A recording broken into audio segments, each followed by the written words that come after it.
Something that stays fresh in my mind is what happened in my birthday when I was turning 15. I'll never forget it. I was having a birthday party in my house in a summer Friday. I had like 6 friends of mine and a lot of relatives. Thank God it was summer, because we could get on a mini pool my parents had bought and play with water guns while we waited for the food. My parents also had hired a clown to do some special tricks and stuff for us. His name was Mr. Mad. He got there around 1 p.m. and he actually was weird looking. He had long hair, but his hair was all fucked up and falling apart, like he didn't even shower. His makeup was more of a killer clown you see in horror movies. I was always one of the kids that are always joking and trying to say funny things, so I was pretty excited despite his appearance. He said, "Hey little ones, do y'all want to see funny animal shapes with balloons?" So I said, "Of course, Mr. Weird Man." Something kind of weird was that he didn't smile at all at first though. He stayed until maybe 4:30 p.m. and he had a custom van with Mr. Mad written on one side. But when he was leaving and we all decided to go inside and play my Xbox, I heard something. "Hey, Mr. Birthday Man, come here," Mr. Mad said. He was behind the van standing really weirdly, and now he had a really creepy smile on his face. Cautiously, I went to see what he wanted to say. Then he told me, "You know there's many killer clowns around this area, right?" Man, I just said no I didn't and walked towards the house, scared as shit. At first I didn't tell anyone and decided to try to have fun. It was my birthday. But then he called me again and asked if I wanted to see his most special trick inside the van while he was hiding something on his back. And I just said that I had to go. I turned away quickly with my heart pounding in as I headed back to the house, and I could feel his eyes on me the entire time with his creepy smile. When I reached the door, I glanced back, but he had already climbed into his van. The engine roared to life, and I watched as the van pulled away, going down the street. Back inside, I tried to shake off the unsettling encounter. My friends were already deep into Skate 3 on the Xbox, laughing and shouting at the screen. I joined them, forcing myself to focus on the game, but I couldn't get what the clown said to me out of my head. His words echoed in my mind. "You know there's many killer clowns around this area, right? What kind of fucked up thing is that to say to a kid?" As the night went on, I tried to enjoy the rest of my birthday. We had cake, played more games, and even did a little karaoke. My friends were having a blast, but I was distracted, constantly glancing out the window to see if the van would appear again. My parents didn't seem to notice anything was wrong, and I didn't want to ruin the party by telling them what Mr. Mad had said. Around 10 p.m., after everyone had left, my parents went to bed, leaving me alone in the living room. The house was quiet now, the excitement of the day fading into an eerie calm. I sat on the couch, scrolling through my phone, but my mind kept drifting back to that clown and his creepy smile. Just as I was heading to my bedroom, I heard a noise outside. It was faint, like something tapping against the window, and I got shocked.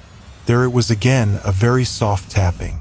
My heart began to race as I slowly stood up and moved towards the window. The living room was dark, but the streetlight outside cast a dim glow through the curtains. As I reached out to pull the curtain aside, the tapping stopped. I hesitated, then quickly yanked the curtain open, expecting the clown.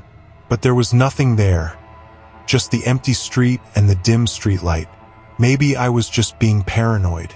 I stepped away from the window and started to head back to my bedroom when I heard a soft creak behind me. Footsteps. I turned around and my blood ran cold. Standing in the doorway to the hallway was Mr. Mad. He somehow opened the front door. His makeup was smeared, his eyes wild, and that creepy smile was stretched wide across his face. My mouth went dry, and I felt like I couldn't move. "How did you?" I stammered. He didn't answer.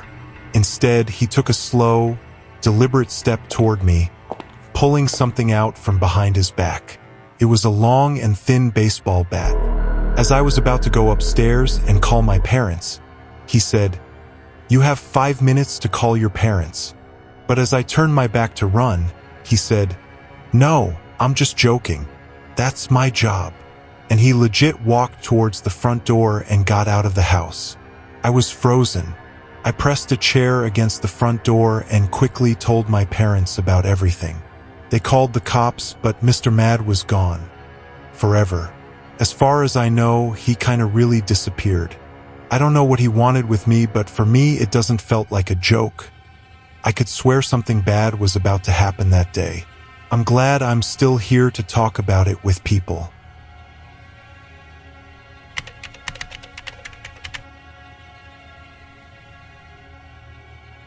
I was with my friend Josh when this happened in a Wednesday around 2021. In the same day, we went to the movie theater to watch Spider-Man: No Way Home. We had fun at the mall after watching the movie, which is a strong recommendation, by the way. Amazing movie. We ate some food and went to the game store before leaving to go back to my house, which was pretty close to the mall, so we made the decision to walk to it. The streets were really quiet and dark that day, and when we were almost there, we suddenly hear footsteps right behind us. We turned instantly, scared as shit, but there was no one. This continued for like 3 minutes, to the point that we were sure we were being followed. Man, it was horrible. When we finally got at my house, I was looking for the right key to the front door. That's when Josh saw something and whispered to me to turn around. There was a man dressed as a clown, out of nowhere.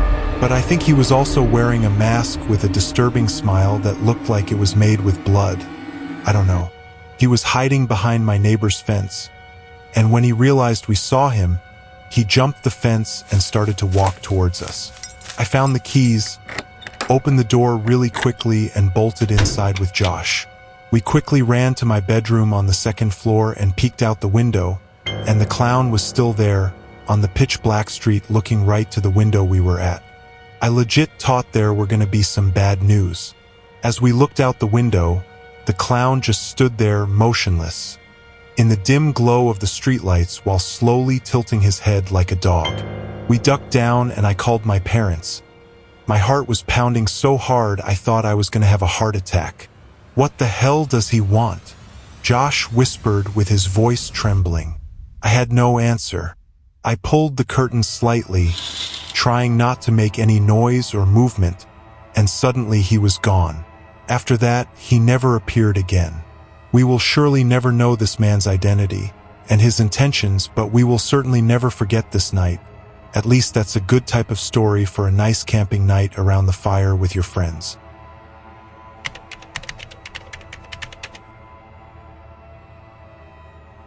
I'll never have an explanation for what happened to me in the Halloween of 2017. I lived in South Carolina at the time, and I was walking with my dog in a park that was very close to my parents' house. It was like 5:30 p.m., so Halloween wasn't really happening yet. I was about to go to a Halloween party later, and there were a few other people in the park. After maybe 10 minutes there, I noticed a man dressed as a clown in the distance. His costume was black and white. It was pretty cool. At first, he was just smoking a cigarette with his back turned to me. Of course, I didn't think much of it. It was Halloween. After like 20 minutes at the park, I went back home, and the clown looked at me and raised his hand in a friendly way, so I said hey too. Almost all the other people were leaving too, and the only lighting were the very dim lights of the street poles. When I was almost halfway home, I suddenly hear footsteps behind me, but it sounded like 2 people, not just one. And every time I looked behind me, there was just nobody. Well, when I finally got home, I took a shower and then I went outside to pick up the mail and check the Halloween decorations in the backyard. That's when it started. I saw a creepy monkey toy in our backyard, tied to a black balloon. The first thing I remembered was the clown at the park. Was that him and somebody else following me? But when I got closer, there was a letter too. "Your dog is really cute. Be careful with all the evil clowns tonight. Don't get killed by none of them," with a smiley face on the side. Never got chills like that in my life. I looked around the yard, trying to spot anyone hiding in the shadows, but everything else seemed normal. I knew Halloween could bring out the weirdos, but this felt different. Felt kind of personal. I let this thing there in the backyard. Then I took one last look around and hurried back inside, locking the door. As I prepared for the Halloween party, I couldn't stop wondering if it was actually the clown at the park. Had he followed me home with somebody? And what did he mean by be careful with all the evil clowns tonight? Felt like a warning. At the party, I tried to push the incident out of my mind. I laughed with friends, enjoyed the music, and ate some food. But every time I saw someone in a clown costume, my heart skipped a beat. It seemed like there were more clowns than usual this Halloween. It was 1 year after that creepy clown hype in 2016 after all. And then I really saw something that really almost made my heart stop. The same clown from the park with another clown by his side. He saw me too and walked towards my direction. No way it was someone that I actually knew, man. I was dressed as Gomez Adams. So he just said, "Hey man, nice costume." I didn't recognize his voice. I just tried to smile and I said a quiet thank you. Then he nodded and his friend gave me a thumbs up and they walked away with their hands on their pockets while looking at me. By the time I left the party, it was well past 2 a.m. I took an Uber home, and when I got there, the monkey toy wasn't there anymore. The next day, I decided to talk about it with my parents and my sister, but none of them saw the thing in the backyard. After Halloween passed, I never saw anything like this again to this day. I don't know if it was someone that I knew trying to prank me, but it doesn't felt like it. And I didn't recognize his voice too. I still try to solve the puzzle, but I think I'll never be able to.